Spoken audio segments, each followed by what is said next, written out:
अगर इस वीडियो के शुरू से अंत तक देख लेंगे तो मैं आपको विश्वास और गारंटी के साथ बोलता हूं कि जय प्रक्रम के परिवहन से एक भी एनसीईआरटी सब्जेक्ट की क्वेश्चन नहीं छूटेगा।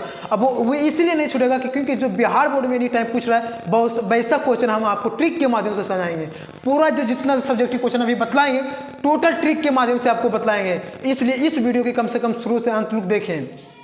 पहला देखिए, पहला बोला है पादप में जल और खनिज लवण का वहन कैसे होता है। तो पादप मतलब फूल पत्तियों में ये सब में कैसे होता है, तो मतलब जल परिवहन कैसे होता है। तो पादप में जल और खनिज लवण का वहन कैसे होता है, तो ट्रिक के माध्यम से आपको समझाएंगे, इसलिए इस वीडियो के कम से कम शुरू से अंत तक देखिए। तो हो गया, पादप में जल और खनिज का लवण का वहन जाइल वाहिनियों द्वारा होता है। आपको पता होगा कि जाइल मतलब हो गया पेड़ पौधा में जो भी मान लीजिए कि जल खनिज पहुंचाता है तो जड़ के द्वारा जाइलम के द्वारा पहुंचाता है। फ्लोएम को मतलब होता है कि जो खाना वाना बना हुआ है सारे पत्तियों में पेड़ पौधों में भेज देना, लेकिन जाइलम का काम है कि नीचे से निचोड़ कर जड़ के द्वारा खनिज लवण को ले जाना।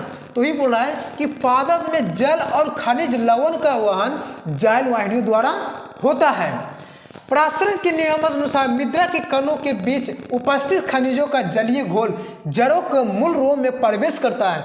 जिससे उसका जड़ रहता है मूल रोम में क्या होता है, प्रवेश होता है। इसी प्रकार उच्च सांद्रण में नियम सांद्रण की ओर बढ़ता है और जाइल वाहिनियों में पहुंच जाता है। वाष्पोत्सर्जन के कारण उत्पन्न खिंचाव और प्रासरण दाव एवं कोशिका दाव के प्रभाव में जलीय घोल पौधे के शीर्ष भाग तक पहुंच जाता है।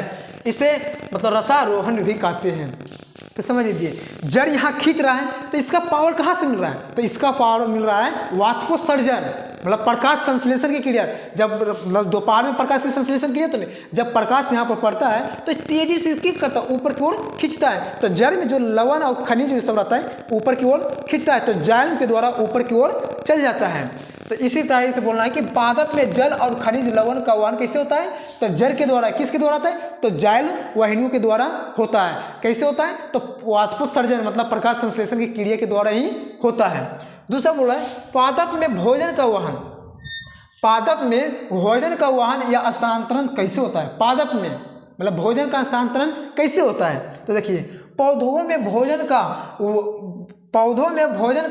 वहन पत्तियों से मतलब प्रारंभ होकर फ्लोएम वाहिनियों द्वारा पूरे पादप में शरीर में होता है। फ्लोएम वाहिनियों की चालनी नलिकाओं में चालनी पट्टी से होकर भोजन का प्रवाह उच्च सांद्रण से निम्न सांद्रण की ओर जाता है। अब कोई पूछेगा कि पादपों में भोजन का वहन मतलब वाहन का स्थानांतरण किससे होता है, तो पत्तियों को द्वारा आता है। किसके द्वारा होता है, पत्तियों के द्वारा। जब पत्ती में जब मान लीजिए कि भोजन बन जाता है तो फ्लोएम के द्वारा पूरा पेड़ पौधा मतलब पूरा पत्तियों में क्या करता है, पूरा पेड़ में पूरा क्या होता है, फैला दिया जाता है। लेकिन जाइलम का सिर्फ एक ही काम है कि जो निचोड़ कर मतलब जल लवण खनिज है पेड़ पौधा में पहुंचाना, शीर्ष भाग तक मतलब पौधे के शीर्ष भाग तक पहुंचाना। लेकिन फ्लोएम का काम है कि बना हुआ भोजन को पूरा शरीर में मतलब फैलाना।